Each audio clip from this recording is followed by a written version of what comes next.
Habebum Pistes Maria, Ave nihis, Ave pia, Ave plena gratia. Olá, pessoal. Eu aqui. Então, estamos aqui para mais um vídeo. Nossa Senhora do Marrom Glacé. Alguém aí já ouviu falar? Bom, é sabido que só existe uma Maria, né? A Maria, mãe de Jesus, que é uma rainha. E como qualquer rainha, né, como toda rainha, tem lá muitos títulos, né? Então, Nossa Senhora tem muitos títulos, né? Os títulos que expressam a história. A nossa fé católica crê que Jesus levou Maria para o céu, né? É a assunção de Maria, né? Jesus ascende ao céu pelo seu próprio poder. Maria é assunta ao céu, ou seja, é levada por Cristo. Ela dorme em Cristo e é levada. Quem vai lá na Terra Santa, né? Alguém já foi aí, deve ter tido a oportunidade de ir, né, na capela da Dormição de Maria, né? E lá tem uma imagem de Nossa Senhora dormindo assim, né, escrito Dorme-nos in Christi, uma coisa assim, né, em latim, falando que, indicando que ela dormiu em Deus e Jesus a leva para o céu. Assim, a nossa fé expressa esse dogma da Assunção de Maria. Então, essa mesma Maria. Agora, Nossa Senhora do Marrom Glacé, a história é uma gracinha, né? E eu vou contar para vocês, né, sem delongas. Aconteceu que um homem chamado Francisco Araújo, né, na época, pastor Francisco Araújo, era aquele típico protestante mesmo, né? Que escreveu muitas coisas, né, contra a Igreja Católica, né? E é o típico protestante mesmo, né? Aquele que protesta contra a Igreja. E ele fez isso muitas vezes, escreveu contra Maria, contra a Igreja Católica, né? E essas coisas que a gente está acostumado a ver por aí. E ele um dia estava tendo a Santa Ceia e ele era muito capacitado, né? Estudou muito, professor, deu aula de teologia, né? E era professor até na rede pública. Os estudos deles capacitavam ele até para dar aula na rede pública, né? Como professor e tudo. Então, aconteceu que um dia ele estava celebrando lá no culto, né, a Santa Ceia, né, que eles têm uma vez por mês, para quem não sabe, né, os protestantes têm uma vez por mês a Santa Ceia, que é o culto da Santa Ceia, onde eles, né, relembram a ceia de Jesus, né, como algo simbólico, né. Então aquela passagem, e ele falou que ele conta, né, esse Francisco conta que no dia ele lendo lá para relembrar a ceia de Jesus, ele leu a passagem, isto é o meu corpo, e leu, isto é o meu sangue, e aquilo, né, muitas vezes ele já tinha lido, mas naquele dia que ele incomodou ele, né, porque durante toda a vida dele ele entendeu que, ele aprendeu que aquilo era uma representação, né, que era uma simbologia, só que ali estava a palavra de Deus dizendo, isto é o meu corpo, isto é o meu sangue, não como uma simbologia. E ele conta que aquilo incomodou ele, mas ele não comentou nada, não falou nada, e ele foi, né, terminou a celebração da ceia, né, onde eles bebem lá o suco de uva, que eles não usam vinho, né, por ter álcool eles não usam vinho, então para eles lá é suco de uva, e o pão tem fermento, e eles comem lá aquilo, né, lembrando do que Jesus fez. Bom, e aí terminou ali, e ele resolveu fazer um estudo minucioso do Evangelho, né? Porque essa questão da Eucaristia, né? De Jesus dizer que é o corpo dele e aquela coisa, né? E temos muitas passagens, né? Eu não vou pegar a Bíblia aqui, abrir, só vou comentar algumas, né? Por exemplo, meu corpo é verdadeira comida, o meu sangue é verdadeira bebida, Jesus vai dizer isso, né? isto é o meu corpo, isto é o meu sangue. Então, o Evangelho de João vai falar muito também sobre o pão da vida. E ele vai falar da carne, do sangue de Jesus, que é espírito e vida, né? Vai falar que aquele que não come a minha carne, não bebe o meu sangue, né? Então, vai ter muitas passagens que vai dar essa alusão. E ele foi estudar todas essas passagens, né?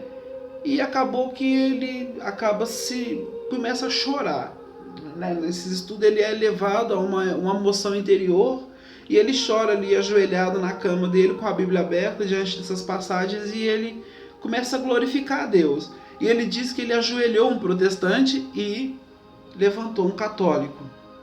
Então ele se converte naquele momento. E aí restava o quê? O mais difícil agora, que era avisar para toda a família dele, né? Tanto os filhos que também eram engajados na igreja, eram muitos filhos, que ele tem muitos filhos, né? Engajados na igreja, a família, né, dele, a mulher e tudo, e também os irmãos da igreja dele, né, que jamais aceitariam, né? Então esse era o grande problema.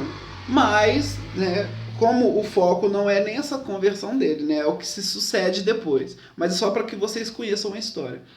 E ele vai então e conta, né, acaba contando para a família, né, tudo. E ele diz que ele resume com uma frase: sofri muito, né? E acredito que ele chegou a colocar um cadeado na porta do sítio onde ele morava, para que os irmãos da igreja dele não ficassem indo toda hora lá para mostrar para ele na palavra, para ficar debatendo a Bíblia com ele, para que ele não se tornasse católico, né? Então ele chegou a colocar um cadeado lá. E ele veio converter no mês de outubro. Era o mês de outubro. E como era mês de outubro, ele não poderia nem dar aula, porque ele estava qualificado, né? Não poderia dar aula. E ele ficou desempregado, né? Porque ele era pastor, tinha lá o seu dinheiro e tudo, mas não, como afastou, tinha se convertido, começou a entrar numa situação muito difícil, estava desempregado. E a família começou a passar muita dificuldade. E no sítio ele conta que tinha mandioca, é o que ele poderia comer. E ele ainda fez um versinho, que eu não me lembro aqui, mas que rimava: mandioca no café da manhã, mandioca no almoço, tal. Mandioca no jantar, né? Ele falava assim, e mandioca com sal. É um ditadozinho que ele fez para levar na brincadeira aquele momento difícil. E até que a terra não deu mais mandioca, acabou, né? Eles só comiam mandioca, acabou. E eles passaram fome mesmo durante um tempo, né? E até que um dia a filhinha deles, que tinha ali uns 4, 5 anos de idade, chamada Susan, fala: papai, tô com muita fome, tô com fome. E ele não tinha o que dar. Então pensa que triste, né? Deve ser uma situação que eu não desejo para ninguém, né? O cara, pai de família, e um filho de 4, 5 anos de idade dizer: tô com fome, e não ter condição de dar, né? Isso deve ser terrível. E ele passou por isso. E ele acabou que ele já tinha se convertido, e a família dele estava entrando na dele, também de vir para a igreja católica. E ele pega e fala para a menina: filhinha, vai dormir. Porque geralmente é isso, dorme que melhora a fome, né? Vai dormir. Ela: como é que eu vou dormir? Eu tô com fome. Ele fala: então faz o seguinte, vai lá pro quarto e pede a Virgem Maria. E a menina diz assim: ó, eu tô com fome, papai, mas o que eu queria comer mesmo agora era um bom pedaço de marrom glacê, que é o doce. Marrom glacê, uma lata de marrom glacê, que é o doce. E o pai dela então falou: vai lá pro quarto, filhinho, e pede lá a Virgem Maria. E a menina responde para ele: eu vou pedir mesmo, e assim eu posso ver se Nossa Senhora mesmo, se Maria atende oração de verdade. E assim ele vai. E ele ficou preocupado com isso, porque eles não conseguiam rezar ainda a Ave Maria, né?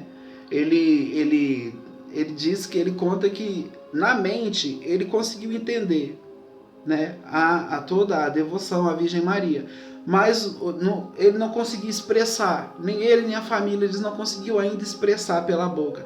E ele diz que espera que as pessoas entendam isso, né? que né, as pessoas entendam esse conflito, porque é muito complicado ele de nascença vir ali, né, aquela doutrina que eles tinham e depois mudar. Mas a mulher dele chegou e quando viu a filha dele falar, e eu vou ver se Maria atende mesmo a oração. É pequenininha daquele jeito, ir pro quarto, pedir a Maria alguma coisa. A mulher dele veio com medo, falou, olha, como é que a gente vai fazer? Porque nossa filha vai acabar perdendo a fé, né? Ela vai acabar perdendo a fé. E ele pegou e falou assim, vamos fazer o seguinte, vamos rezar. E aí eles foram pro quarto dele, ele e a mulher foram pro quarto dele, todo mundo com fome, não tinha o que comer. Ajoelhou os dois ali e rezaram a primeira Ave Maria. E lógico que ele diz que não pediu à Virgem Maria um marrom glacê, não. Ele pediu para que cuidasse da fé da menina.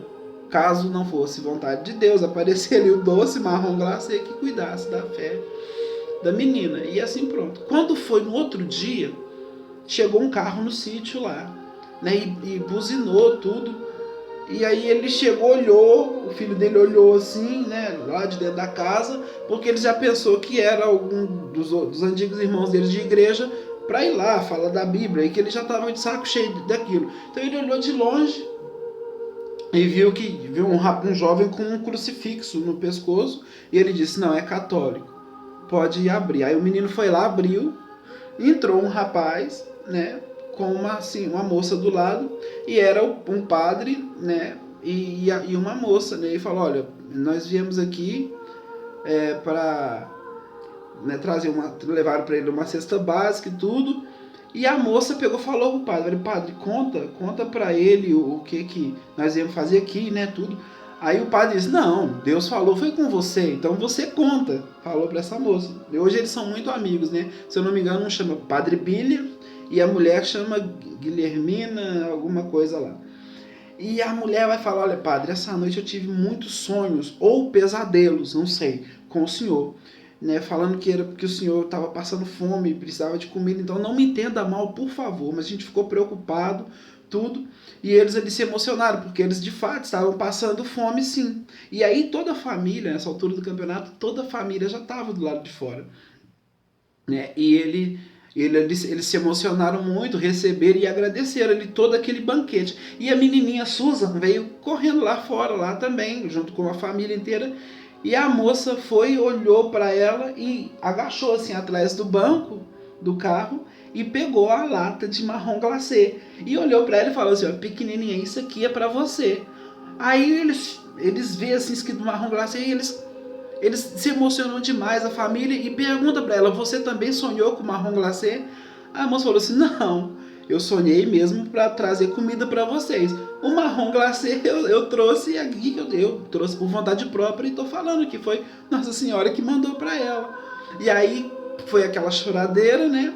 E ele conta que a interpretação que ele teve naquele momento, o discernimento que ele teve naquele momento é que além dele ter encontrado ali a Eucaristia, né? Deus escolheu ele para que também ele deixasse de viver uma simbologia da ceia, mas vivesse de fato a ceia do Senhor como sendo Jesus de fato presente, vive presente, corpo, sangue, alma, divindade na Eucaristia. Além disso, né? Nossa Senhora, é como se Nossa Senhora estivesse dizendo, e vocês têm mãe. Então, essa é a história do marrom glacê. Quando você ouvir por aí esse título, Nossa Senhora do Marrom Glacê, Nossa Senhora não apareceu para ninguém, né, fisicamente como em outros lugares, mas a presença dela foi tão forte como se tivesse aparecido, ou talvez até mais forte, no coração e na alma daquela família, né? Eu vou deixar, né, aqui na descrição embaixo uma história mais detalhada, né, tudo detalhado, né, e detalhe, né, aquela de curiosidade, ele hoje ele é diácono permanente da Igreja Católica, né, diácono Francisco de Araújo, né, toda a família dele, a Susan, né, a Susan hoje já está crescida, né, já é uma moça, né, e ela já deu testemunho, né, na igreja também, que de fato isso aconteceu, muitos testemunhos, e hoje ele é um diácono da Igreja Católica, um missionário ex-protestante. Ele escreveu um livro chamado Em Defesa da Fé, né, que é refutando muitos dos argumentos que usam para agredir a igreja. Ele vem refutando. O livro chama Em Defesa da Fé. E escreveu um livro também, Nossa Senhora do Marrom Glacé. Então essa é a história de hoje, espero que vocês tenham gostado, né? Um beijo no coração e até a próxima história. Já já eu coloco outra, viu? Tchau, fique com Deus.